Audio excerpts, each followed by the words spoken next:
বাঙালিদের মধ্যে মুচমুচে এই আলুর সিঙ্গারা পছন্দ করে না এমন মানুষ খুঁজে পাওয়া অনেক বেশি কঠিন। তো হ্যালো এভরিওয়ান, আসসালামু আলাইকুম। কেমন আছেন সবাই? আশা করছি সবাই অনেক বেশি ভালো আছেন। আপনাদের দোয়া এবং ভালোবাসায় আমিও অনেক বেশি ভালো আছি। তো আজকে আমার ভোজন বাড়ি আপনাদের জন্য নিয়ে আসলো এই মুচমুচে আলুর সিঙ্গারার রেসিপি। মুচমুচে এই সিঙ্গারাটা তৈরি করার জন্য প্রথমে আমি ময়দা দিয়ে খামিরটা বানিয়ে নিচ্ছি। খামিরটা আপনার যত ভালো হবে সিঙ্গারাটা তত বেশি মুচমুচে হবে। আর এই খামিরটা তৈরি করতে আমি এটাতে দিয়েছি স্বাদমতো লবণ দিয়েছি, একটুখানি চিনি দিয়েছি, কালো জিরা দিয়েছি আর একটুখানি সাদা তেল দিয়ে মাখিয়ে কিছুক্ষণ রেস্টে রেখে দিয়েছি। এরপর দেখবেন একদম নরম খামিরটা। এরপর প্রথমে আমি এটাকে রুটির মতো করে নিচ্ছি। এরপর আমি সিঙ্গারার শেপ দিব। কম বেশি আপনারা অনেকেই জানেন সিঙ্গারার শেপ, তো আমি এখানে ভালোভাবে দেখাচ্ছি না। যদি আপনারা কেউ না জানেন তাহলে অবশ্যই ইউটিউবে দেখে নেবেন। আমিও কিন্তু ইউটিউব থেকেই শিখেছি। আমার সিঙ্গারাটা মাশাআল্লাহ একদম পারফেক্ট হয়েছে আর অনেক বেশি মজা হয়েছে। এই যে এখন সিঙ্গারার ভিতরে পুরটা বানানোর জন্য আমাকে প্রথমে আলুটা সিদ্ধ করে নিতে হবে।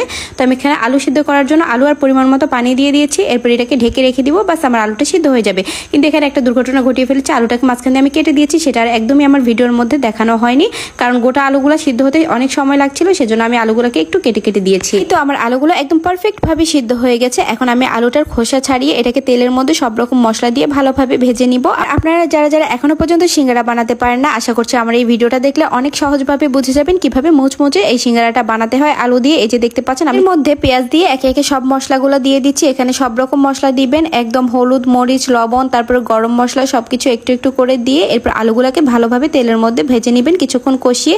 এই যে আমার আলুগুলা ভাজা হয়ে গেছে। এখন আমি সিঙ্গারার শেপ দিয়ে সিঙ্গারাটা বানিয়ে নিব সুন্দরভাবে। এই যে দেখতে পাচ্ছেন আমি খুব সহজভাবে এখানে সিঙ্গারার শেপটা দিয়েছি। জানি না কতটুকু ভালো পেরেছি, তবে চেষ্টা করেছি।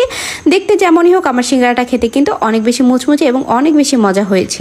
এই মিনি চুলাটাতে আর মিনি আসবাবপত্র দিয়ে এগুলো বানাতে একটু আমার জন্য কঠিন হয়ে পড়ে, কিন্তু তারপরে আপনাদের জন্য বানাই, কারণ বানানোর পরে যখন ভিডিওটা আমি আপলোড করি তখন আপনাদের এত সুন্দর সুন্দর মন্তব্য পাই, তাতে করে আমার কষ্ট থাকে না, সেটা অনেক বেশি ভালো লাগে আমার। আর আমি নতুন নতুন ভিডিও বানাতে আরো অনেক বেশি উৎসাহ পাই। হ্যাঁ, আজকের আমার এই সিঙ্গারা রেসিপিটা আপনাদের সবার কেমন লেগেছে অবশ্যই কিন্তু আপনাদের একটা মূল্যবান মতামতের মাধ্যমে জানিয়ে যাবেন। আমার এই ভিডিওটা কেমন লেগেছে আপনাদের কাছে, বা আপনারা কে কে সিঙ্গারা বানাতে পারেন এবং আপনাদেরটা এরকম মুচমুচে হয় কিনা অবশ্যই কিন্তু আমাকে জানিয়ে যেতে ভুলবেন না। আর যারা এতক্ষণ পর্যন্ত ধৈর্য ধরে কষ্ট করে আমার ভিডিওটা দেখছেন তাদের সবাইকে অনেক অনেক বেশি ধন্যবাদ আমাকে এতটা ভালোবাসা দেওয়ার জন্য এবং এতটা সহযোগিতা আমাকে করার জন্য। আসল কথাটা বলি, আমি কিন্তু এই সিঙ্গারাটা এই প্রথমবার বানাচ্ছি, তাও আবার ইউটিউব মাস্টারের থেকে দেখে দেখে বানিয়েছি। আলহামদুলিল্লাহ প্রথমবার হিসেবে অনেক বেশি ভালো হয়েছে, অনেক বেশি মুচমুচে এবং অনেক বেশি মজাদার হয়েছে এই সিঙ্গারাটা। সিঙ্গারার সাথে দুধ চা খেতে আমার অনেক বেশি পছন্দ, কিন্তু কি আর করার, এখানে আমি একদমই দুধ চা বানাইনি, শুধু সিঙ্গারাটাই খেয়েছি। যাই হোক, কেউ কিন্তু আমার এই ছোট্ট পাতিলটার দিকে তাকাবেন না। এটা আগুন জোরে হওয়ার কারণে এটা একদমই আশপাশ পুড়ে গেছে, দেখতে বাজে দেখা যাচ্ছে। কেউ কিন্তু ওটা দেখবেন না, ওটা ইগনোর করবেন। যাই হোক, এই যে দেখুন আমার সিঙ্গারার ফাইনাল লুক। দেখতে মাশাআল্লাহ কত কিউট হয়েছে, অনেক বেশি সুন্দর হয়েছে। কথা বলতে বলতে আমি ভিডিওর একদম লাস্ট পর্যায়ে চলে এসেছি। যারা যারা আমার ভিডিওটা দেখছেন তাদের সবাইকে অনেক বেশি ধন্যবাদ পুরো ভিডিওটা দেখার জন্য। সবাই ভালো থাকবেন, সুস্থ থাকবেন, যে যার খেয়াল রাখবেন। আজকের মতো বিদায় নিলাম, আল্লাহ হাফেজ।